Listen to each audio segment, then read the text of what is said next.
page number 95, the ABCs of Christian Maturity, dealing with financial freedom. We're on number 2 here of it. Well, number 2 on our count, but it's letter B on page 95. We didn't get very far on number 1. We only got about a page, a little over a page and a half, 2 pages in. Last week we talked about just the introduction about financial freedom, about all the debt and all the things that, basically the need to deal with this topic.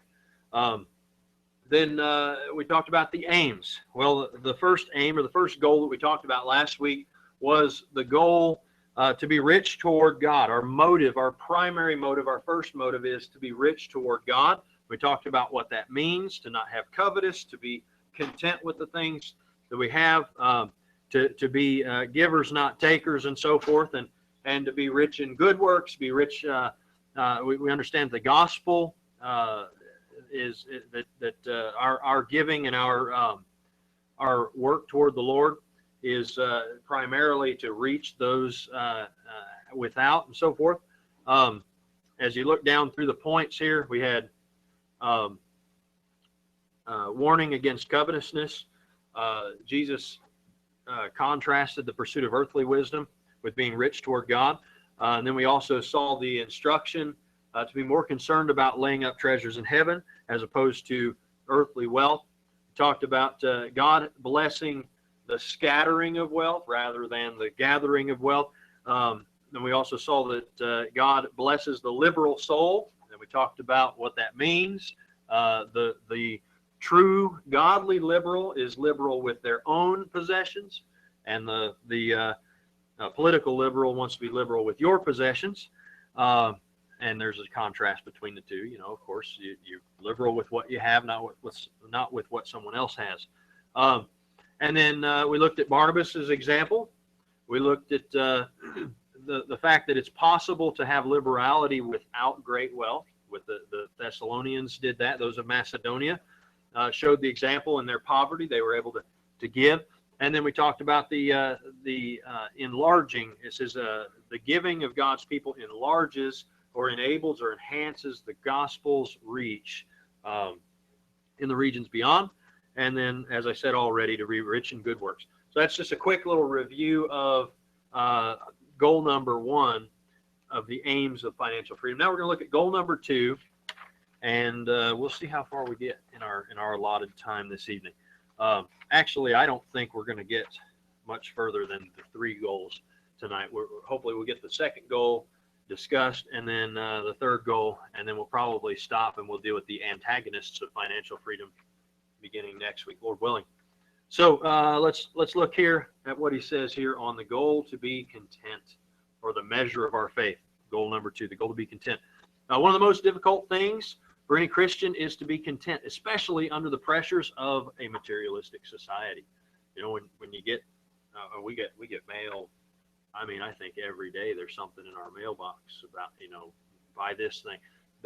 My tough thing is, you get the Harbor Freight coupons, and you're like, oh, look at this, man! I could get a new saw or a new, welder. Yeah. Oh man, don't talk about what I've got. Two electric welders at home that I bought from, and I'm still wanting to get the gas welders, but and I could get this new tool set and it's on sale this week, or I could go do this. And the materialism, it comes at you. What's that? Oh, is she confirming? Amen. My wife confirmed. See, and then there's the Kohl's sales that come in, and the JCPenney sales, and and then there's the you name it, then there's the, I'm gonna step on some toes. And then there's the guitars, and there's the game. There's the games. There's the new and improved electronic devices. There's the you've got and then they make them so that they break when the new one comes out. So you feel like you have to upgrade, or it's not going to work right, or it starts running slow, or not all these things. And I think they send out a virus or something right before they come up with the new one, so it just crashes yours, and you're like, oh man, I got to get a new phone. Oh, there's a new one that's come out. Well, but you've got this this constant barrage of the materialistic society, just trying to pull you toward wanting more and wanting more. And you know, you can talk about you know, the housing stuff. You know, you got to be careful with that. You know, you go, you might, and be careful who you ask to show you houses and what you tell them to show you and all of that. You know, when people try to, we got two couples that are looking for housing, you know, and changing and stuff, and you got to be careful that they don't allow, or that you don't allow them to grab you with that greed and say, oh, you need a big place or really nice or what. There's nothing wrong with having things, but when those things have you, there is something wrong with that. So we have to be content. We have to have a constant guard against the materialistic things that's going on in society. Says there's a constant barrage of advertising which is deliberately designed to foment discontentment and promote the enjoy now, pay later mentality. You know, I was talking to somebody today about, I was looking into using the rest of my GI Bill, you know, and so I was like, well, I got the degree stuff, you know, and I was thinking, you know, I've always wanted to get like a pilot's license. And so I thought, well, maybe I can do that. It's only 40 hours, you know, and I can just kind of maybe this summer just go do that. Maybe my GI Bill will cover it. And so I call them and they're like, well, actually, no, you can't. But we do have financing and you could do. And I'm like, no. Don't need that. I don't need another $10,000 debt that I have to pay just so I can have a pilot's license today. I'd rather just say, okay, I've got $200. I'll go take a lesson. Okay, I got $200. I'll go take another lesson. That's going to take a while, but it's going to be thousands of dollars. So I'm like, yeah, I'll just wait. Sometimes you don't have to have it now. Sometimes you can wait and be content with what you have. Flying somebody else's plane. But contentment means the desire and ability to live at the level God provides. And see, oftentimes God provides abundantly. Sometimes God provides not so abundantly. And so in terms of materialistic provision. But you know what? He always takes care of us. Has anybody died of starvation yet? No, you haven't. You're sitting there alive right now. And if you died of starvation, it's because your food back on the table, sitting there with all the food on your plate still. Amen. So you're not going to die of starvation. Now, don't talk back. That's good enough. All right. Now, Philippians chapter 4, verse number 12 says, I know both how to be abased and how to abound. Everywhere and in all things I am instructed both to be full and to be hungry, both to abound and to suffer need. So according to this passage, contentment is a condition independent of life's circumstances. Yet many people think that they can only be content when they have what they want. That is, more money, a better job, a bigger house. You see, a lot of times we look at it, we say, well, if I just had this, or if I just had that, or, oh, my situation is so difficult. If I just had, you know, name it, you fill in the blank. And we've got to be careful that we don't do that. Now, according to 1 Timothy 6:6, it says, but godliness with contentment is great gain. And the fill in the blanks there, I already gave you godliness here. Now, you guys have blanks to fill in, but my book doesn't here in this part. It says, see also Proverbs 15, verse 17. I'll read it, and I'll leave out the words that I think are in your blanks, and you can fill it in. All right, so Proverbs 15:17. Better is a dinner of herbs where love is than a stalled ox and hatred therewith. Then Ecclesiastes 5:12 says, the sleep, and you're reading it right off the board. The sleep of the laboring man is sweet, whether he eat little or much, but the abundance of the rich will not suffer him to sleep. I gave you the other word, it was abundance. The abundance of the rich will not suffer him to sleep. So according to Philippians 4:11, it says contentment is something which must be learned. Because he says, not that I speak in respect of want, for I have learned in whatsoever state I am therewith to be content. So in verse 12, he says, I know both how to be abased and how to abound, as we already read. Everywhere and in all things I am instructed both to be full and to be hungry, both to abound and to suffer need. So he says he's instructed here. This instruction comes initially from the Word of God, but also from personal experience as we trust the Lord to provide all of our needs. As verse 19 says, but my God shall supply all your need according to his riches in glory in Christ Jesus. All right, kids. So many Christians deny the Lord any opportunity to provide for them because they do not follow biblical principles in their financial affairs. Hebrews chapter 13, verses 5 and 6. We're going to read that real quick, then we'll go back and fill in the blank. Let your conversation be without covetousness, and be content with such things as you have. For he hath said, I will never leave thee nor forsake thee, so that we may boldly say, the Lord is my helper, and I will not fear what man shall do unto me. So the opposite of contentment is covetousness. Letter B here, we have to be content with such things as we have. All right, you're doing great, but I need to hear from other people now. All right, letter C, true contentment rests upon the sure promise of God that he will. B was that we are to be content with such things as we have. So true contentment rests upon the sure promise that of God that he will never leave us nor forsake us. Thus, contentment is a byproduct of faith. The byproduct of faith. So we're going to look at Proverbs chapter 30, verse 7 through 9, and then we'll fill in the blanks here. Two things have I required of thee, deny me them not before I die.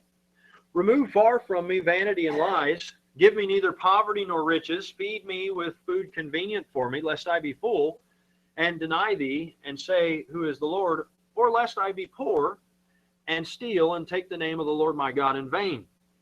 So letter A, with having too much comes the danger of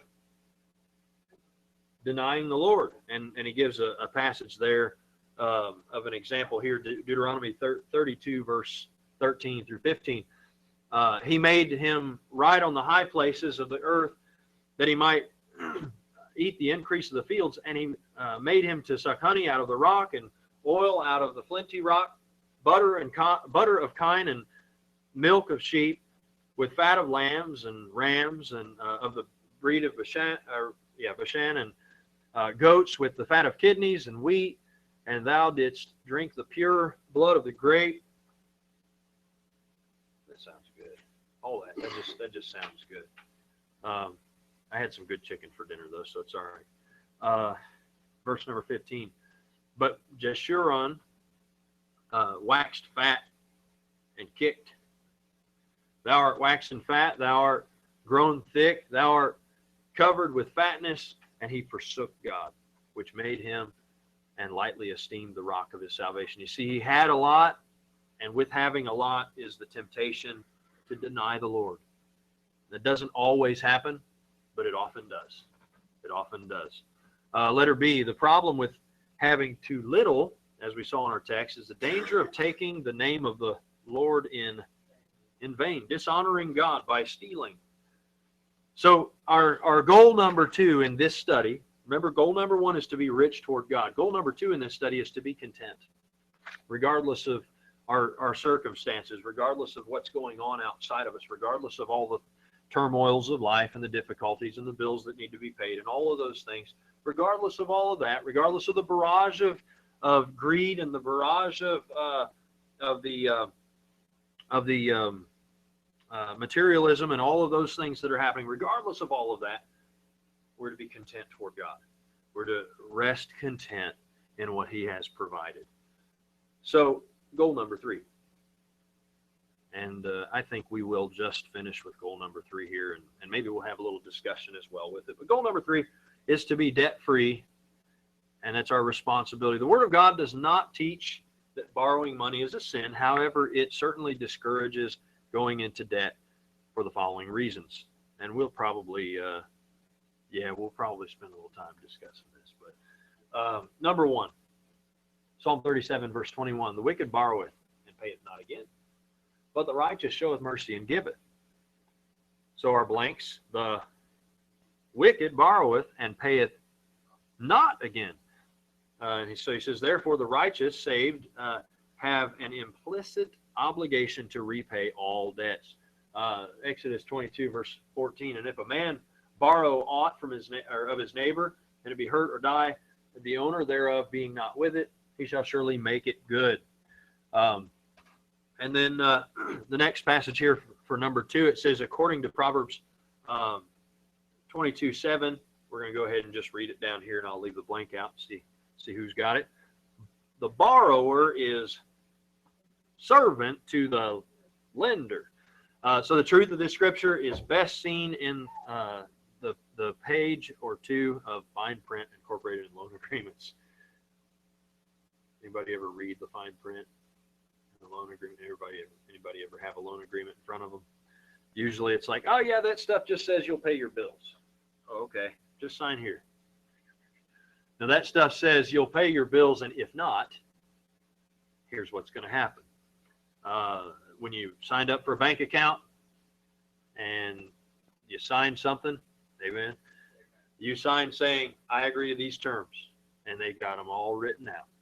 All your terms are written out. Nothing, if you read the terms, then nothing should be a surprise. Not one fee, not one anything, nothing, not your interest should not be a surprise. None of that should be a surprise because they wrote all the terms out in the fine print. That's something I do insurance adjusting. I mean, probably even in the busy time, even in the slow time, about 1 out of every 5 or 6 claims, at least, maybe 1 out of every 3 claims, the insured says something like, oh, I hope it's covered, and and so on and so on. I'm like, you do realize that your insurance policy is an agreement between you and the insurance company. So whatever the agreement is what they're going to do. If your agreement says it's covered, then it's covered. If your agreement says it's not covered, then it's not covered. It's that simple. It's that simple. And the adjuster, that's why he's called an adjuster, because he's supposed to make a just decision as to what the policy says and the actual real damage or lack of damage, or shows. So in some policies, they have coverage for leaks no matter the cause. Your roof leaks, okay, we cover the damage. Now they don't cover to fix the leak unless it's damaged, unless the leak is caused by covered damage. But they cover the damage. Well, other policies, they say you have to have covered damage on the roof in order to have coverage inside. And you know what? There's a difference in the price between those policies. The guy that says, I want to save money, doesn't get the coverage because he got what he paid for. He bought a policy that didn't allow for that coverage. And because it didn't allow for that coverage, it was cheaper. Easy enough. He traded that. He said, okay, I will be concerned about that. And that's what we ought to consider when we do something, when we make an agreement, whether it's with a bank or whatever, that we're going to abide by those terms. And you know what? If the bank doesn't abide by their terms, well, there are recourses for that as well. But if you don't abide by your terms, if you let your account if you allow your account to be overdrafted, well, you agreed that you would pay an overdraft fee. So that's what happens. If you overcharge your credit card, you agreed in that credit card statement that you would pay that fee. If you're late paying your credit card, well, you agreed. If I'm late, I'll pay you $27 or $30 or $50, whatever it is. Or in some mortgages, if you're late paying your mortgage, it's not a flat fee, it's a percentage. They add 5% or something like that. It's like, sometimes you can get in big trouble on a mortgage being late. Well, you can often get in big trouble. By the way, something about mortgages and all that. You know what? In order to have a foreclosure on your home, you have to have a mortgage on it.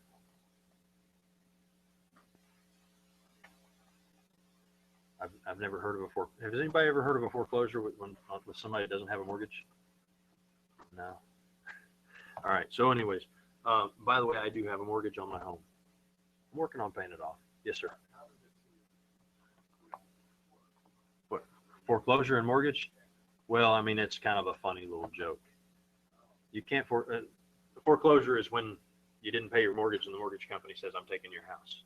I'm taking my house because me, the mortgage company, I paid for it, you didn't, and you haven't finished paying for it, so I'm taking it. I know it's not a funny joke. It's a oh my, ouch joke. Okay, so by the way, if you've ever had a mortgage, it is law for them to provide you a truth in lending paper. Has anybody ever seen one of those before? You buy a $100,000 house. How much do you really pay for a $100,000 house when you get a mortgage on it? The house that we bought in Acton, when we bought it, the truth in lending statement said that we were going to pay $280,000 for that $100,000 house over the period of 30 years. So you ask yourself, did I throw my money away by renting for 30 years? Or did I throw my money away buying a $100,000 house for $280,000 when I can't sell it in 30 years for $280,000? You threw your money away getting a mortgage buying a house. So you pay it off in 5 years and you only pay a little bit of interest. Or you save up, or you get a rental that's like a fraction of what you really should have to spend for your housing, and then you save the rest of the money and buy it with cash. That would be a great thing to do. Wish I would have done it. But here I am with 2 mortgages on 2 different houses, and I make my renters pay for my mortgages. So anyways, where did we get off on that? The fine print. There we go. Fine print. So sometimes you have to have fine print in the message too. So note, it says there is an agreement to be made that so long as loan repayments are made on time and in the manner agreed upon, no debt exists. There's an argument. I'm sorry. There's an argument to be made. Some people make the argument, well, as long as payments are made on time, no debt exists. While this is technically true, these biblical there's some biblical discouragements that apply, and this is the argument of like, okay, if I use a credit card but I pay it off every month. There's like a couple ways to look at that. So you pay it off every month because you have the money in the account when you bought the item, or you pay it off every month because, well, I'm buying stuff on next month's check. You know what I mean? There's a difference between paying it off every month because you have now, and I say this and I'm like, ouch, because I got an American Express. It's a charge account. You use it, you get points, and you pay it off the next month. But you have to pay it off. There's no interest. There's none of that kind of thing. But if you don't pay it off, your card's shut off, and it's really not good for your credit. So you got to be careful how much you spend on those charge accounts. And you have to be careful. And our rule used to be, and it's going back to that just in time, used to be, if it's not in the account today, we don't spend it today. And there was a time when I was making, well, and I messed up. They don't like that. I don't know why, but I was making payments twice a week on the card, because like I would go and I'd be like, I'm going to use my American Express. I get points to swipe. Then the next day it would hit the account. I say, okay, pay it. And then I just like use my bank account to pay it. And then I did that. And then like after the third time of paying it, they're like, yeah, we're not used to so many payments in a month. Can you just make one a month? And I'm like, okay. But then you end up spending next month's money instead of this month's, because you're like, oh wow, I got, all this money in my bank account, not thinking about the fact that you owe it all to American Express or Barclay or whoever it is that you're borrowing from. So it gives us Romans 13:8, where it says that we should, oh no man, anything. It says, but to love one another. This is while this verse introduces the believer's obligation to love his neighbor, it nonetheless springs from a financial context, or dues or tributes, from verse number 7, where it says, render therefore to all their dues, tribute to whom tribute is due, custom to whom custom, fear to whom fear, honor to whom honor. And then it says, owe no man anything but to love one another. For he that loveth his neighbor, for he that loveth another hath fulfilled the law. So to be completely debt-free, and he says, including the mortgage, is the number one financial objective every believer must earnestly strive for. The easiest way to be debt-free is to never go into debt in the first place. If you're not in debt, let me tell you, we're going to get there in our study where we start talking about interest. When you start paying interest, when you're in debt and you're paying interest, a large portion of your income goes to interest. Oftentimes, large portions of income go to interest, and go to payments. And the other thing is, man, when you have revolving credit, where they tack the interest on every month. I mean, that's like having, anybody ever have a CD? Not a CD like that you play on the, on the car or whatever, but a CD, a certificate of deposit, a savings account, or somewhat of an investment account or whatever, and it uses what's called compound interest. Well, that's the same principle that a mortgage uses. By the way, does anybody know what mortgage means? Where it comes from? The Latin words, the two Latin words that the word mortgage comes from.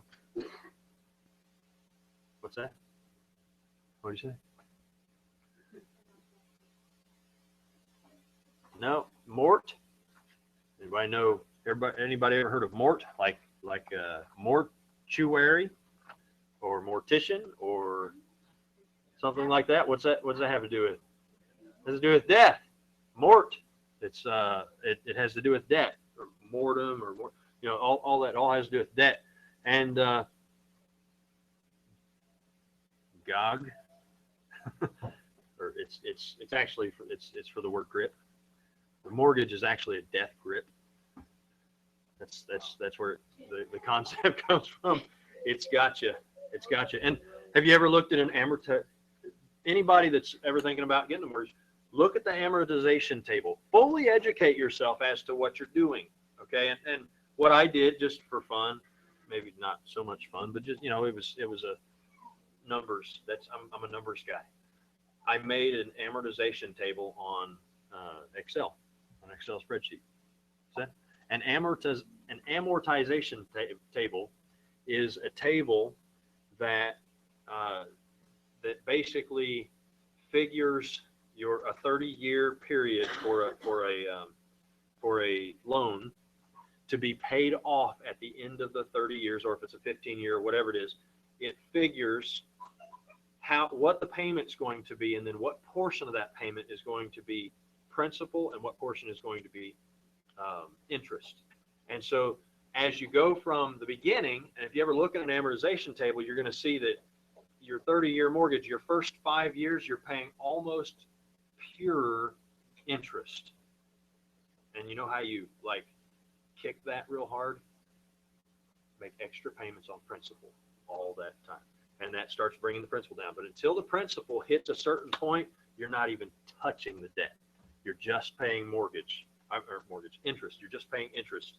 And so amortization table, basically you go from paying a bunch of mortgage and a tiny little bit, like usually, like if you've got a $700 or $800 payment, like somewhere below $100 of that is actually paying off the loan. The rest of it's all on interest, or sometimes it's insurance and taxes and whatever. But most of it's interest. Well, as time goes on, you get closer to the end of that 30 years. Your payment's still the same, but now most of it's principal and just a little bit interest, because it's based on an annual percentage rate broken up into 12 months for the actual balance of the loan. So someday we'll all sit down and I'll pull up my amortization table and say, okay, what kind of a mortgage do you want? How much do you want to spend on your house? Okay. Now, what's your current interest rate going to be? Okay, here's what it is. Okay, so this is how much of your money is going out the window, not paying for your housing, not going into your equity. By the way, you don't. That's why most people don't sell their house. If they buy a house and then they're going to sell it in 5 years and like buy a better house or whatever, or a cheaper house or whatever, you have to wait at least 5 years, because during that first 5 years, you're just paying interest. You've got very little equity by the end of that 5 years. And having very little equity means that you have very little to show for it, very little value to show for it. So here's my advice to anyone, and my advice to myself when it comes to buying a house. When you go to buy a house, have enough money up front to pay a down payment large enough that you're going to gain that 5 years when you buy the house. Because if you can pay that down, or as they call it, buying points sometimes, you can do it that way, or a down payment, it drops the balance low enough to where you're not throwing that money out the window. You already, if you can pay 20% down, you already own 20% of that house in equity. That's better than waiting. Let's see. We've owned our house in Acton for 10 years on a 30-year fixed mortgage. We now own just over 20% of that house. Just over 20%. And it took us 10 years to get there. 10 years. We could have saved $20,000 in maybe 5 years. Sure. But we could have saved $5,000 at the payment rate that we were paying there versus the payment rate we were paying, because we were paying $800 a month for a time, but our rent before that was only $450. We could have saved that money and put 20% down and owned 20% of it 5 years earlier, if it had been for, if we would have made that decision to do that longer. Yes, sir. By the way, we're done with the lesson. We're in question and answer discussion time right now. Go ahead.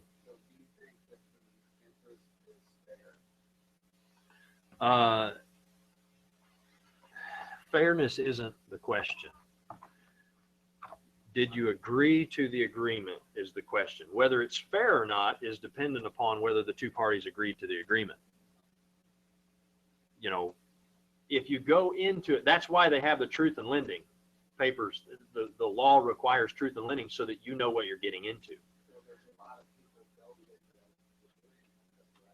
But they have to see the paper and sign that they received the paper and that they've read it. Actually, they've taken the truth in lending. I believe it's down to 4 pages now. And so you have to say, I looked at the truth in lending, and the first page tells you how much the house costs today, how much interest you're going to pay on that loan, and how much it's going to cost you over the 30-year period of time. The first page tells you that in big, there's a chart, and it says, this is truth in lending. You're buying this house for this much, but this is how much you're really going to pay. It flat out tells you. And so you know what you're getting into on the front end of it. Either that or you lied when you signed it, because you signed it saying, I've received it and read it. And so when you sign it saying, I received it and I read it, if you didn't actually read it, well, you lied. So it was not fair because of you.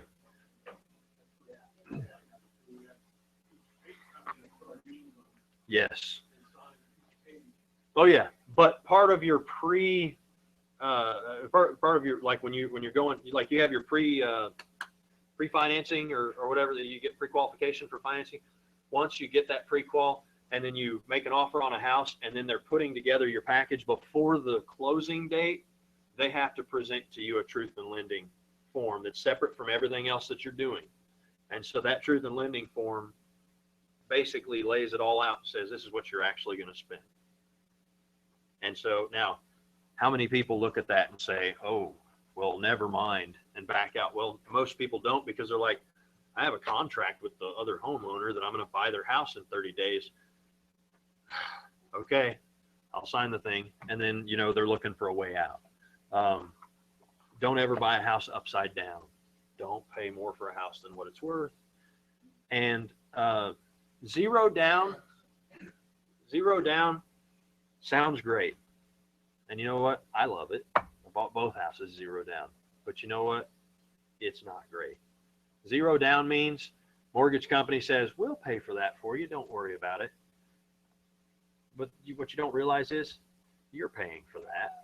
What that means is 0 down means I own 0% of the house. And the mortgage company owns 100% of the house. That's what 0 down means. It means I didn't come out of pocket any money, and so therefore I don't own any of it yet. If I tried to sell it tomorrow, I would have to come out of pocket for all the money to sell it and the mortgage money. So if I bought a house for $100,000, I'm just throwing it out because it's a nice round number. I bought a house for $100,000 with 100% financing. And by the way, there were days when they used to do 125% financing. Yes, and that's why the housing market crashed. It's called a subprime loan. You can't afford a house, but they gave it to you anyways. And so now they did that to enough people, it almost completely crashed the economy. Because fact is, if you can't afford a house, you won't be able to pay the bills. And eventually, you're going to lose it. And so they gave you a subprime or a substandard loan, basically, or substandard scenario, not because they're substandard, but because, unfortunately, the buyer was substandard. They couldn't afford the house. And so they said, oh, you don't need to be able to afford it. We'll take the... And when mortgages like that die, eventually you know, that can only happen so long before a company begins to need a bailout, because now they've overlended and the homeowners have underdelivered. And so you can't say, I'll give you 125% of what something is worth, and I know you can't pay me, but I don't care, and stay in business.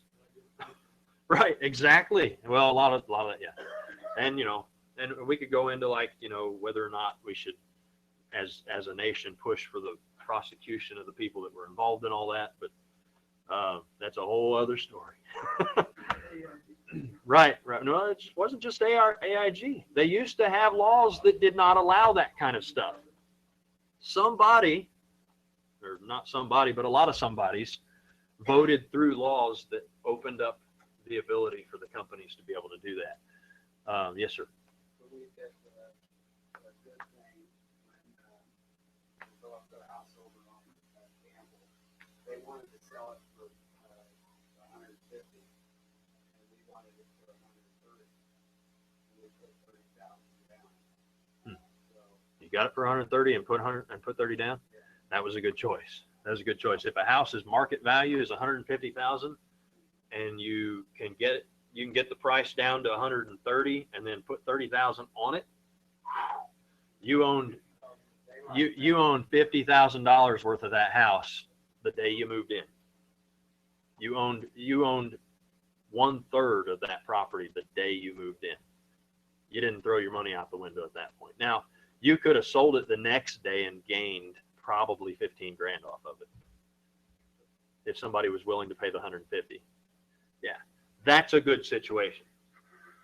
Now, if you'd have said, okay, we'll take the house for 150, and I've got this FHA loan with a 0 down payment, first time home buyer special that I don't know right now, but I'm going to have to repay that in my taxes over the next 8 years. But you didn't know that? There's a repay for the first time home buyer thing in your when you do your taxes. You'll figure that out if you ever do that. But anyway, so, you know, I'm going to do this, and then you move into the house, and then you lose your job, or your business folds. What's that? Or you get a balloon payment, or it's a adjustable rate interest, adjustable interest rate, right? Or it's a 1-2-3 buy down where they basically give you 100% and then they buy it down 3 points. And so some houses that they were doing, some houses back in the late 90s, early 2000, they were doing these 1-2-3 buy downs where they would buy the interest down by 3% the first year, 2% the second year, 1% the third year. And so by the time you got into your third year, in your second year, you just bought a new house, first of all. First year's taxes, you're paying taxes on dirt cheap, because taxes on dirt is dirt cheap. The second year rolls around. Now you're being taxed on the house too. You're used to paying $5 a month for taxes. Now you're going to pay $50 a month for taxes, and it's in arrears. So you're paying for last year's taxes and next year's taxes. So now you're paying $100 or $150, depending on how they, throw your escrow account into craziness. On top of, you just added another point because you lost the first point because it's a 1, 2, 3 buy down. So you're used to paying, say, $600 a month. Now you're paying $800 a month. And then the next year you're paying $900 a month. And then the next year you're paying $1,000 a month. And now you can't afford your house.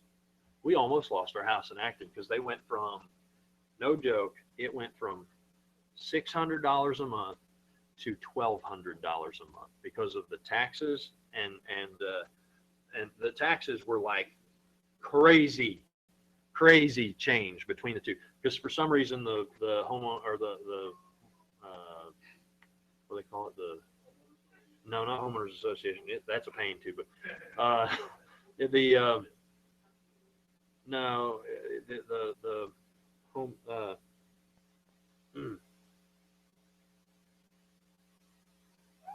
no, man, I lost it. Had to do with the exemption, homestead exemption. It wasn't filed for some reason. So that first year, wham, hit us. Or it was actually the second year we were in. Or see, we bought it in 2005. It was the second year.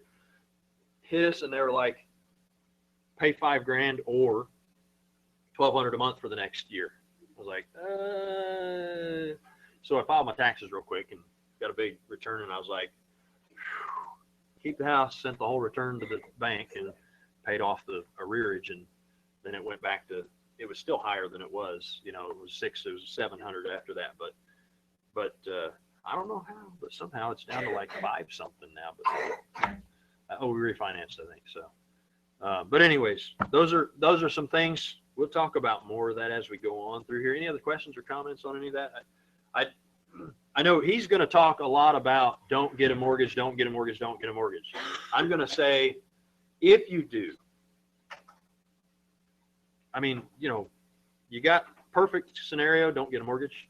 But if you do it right. I mean, it's almost like, okay, do the wrong thing right. But if you're going to do it, go into it wisely. Make the right decisions. Don't go into it in a situation where you're going to be immediately upside down. And same thing on cars and stuff. There's a lot of stuff we can talk about cars, and I'm not a huge proponent of loans, auto loans. I mean, I'd rather pay for it by working on it, and so I've never had an auto loan ever. I've owned, and that's why I've owned probably 20 or 30 cars in the last 15 years. But it's because I buy what runs right now with the money that I have right now. And then I did have a buy here, pay here auto loan for about 2 days. I bought it on a like $50 a week thing or whatever. And then I told my pastor, hey, check out my new car. And he's like, you're insane. It's a piece of junk and you're paying $50 a week. He said, I couldn't afford $50 a week car payment. You need to take it back. And so I took it back and I got my money back. But he had already sold my car that I traded in for it. So I just got my down payment back and had to go find another car. But so any of those kind of things, don't go into it the wrong way. Don't go into it the wrong way. And by the way, you don't need, I'll say it again, you don't need a credit history to get a mortgage on a house. There are mortgage companies that will give you a mortgage without having debt, without having credit history. It's harder to find, but if you can prove that you have a good payment history on the things that you don't have debt on, there are companies out there that will give you a mortgage on it. In fact, I don't want to, y'all probably heard of Dave Ramsey. You can go to his website and you can find mortgage companies that will lend to people without having debt. And he recommends that. And in fact, I think we were reading in his book, said you don't have to get a credit card, you don't have to get an auto loan, you don't have to get any of that stuff in order to be able to get a mortgage. You can just have good rent payment history, good, any other, utilities, all that stuff. If you can provide for that company that's not lazy, and if you can provide for them documentation that you pay your bills, that's really all they need is documentation that you pay your bills and that you have income that's sufficient to pay the bills for the mortgage. Then that's enough for them. So anyways, there you go. Yes, sir. We just be happy with what the Lord gives us. Amen. Be content. Any other? Yes.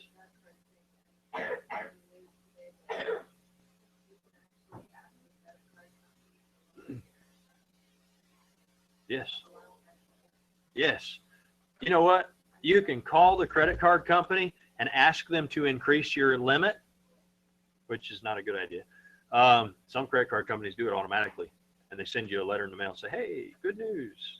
You used to be able to charge $500. Now you can charge $5,000. And you're like, woo, I'll go on a shopping spree and buy stuff I can't afford and then owe for the rest of my life. That's why they do that, because they want you to owe them. And so, but just like you can call them and say, hey, can you raise my rate? You can call them and say, hey, can you review my account and see if you can give me a lower interest rate? And some companies will do that. They'll actually review your account, and instead of raising your rate or raising your limit, they'll lower your rate, which means lower rate means you pay it off faster. So that's a good thing there. So any other questions or comments?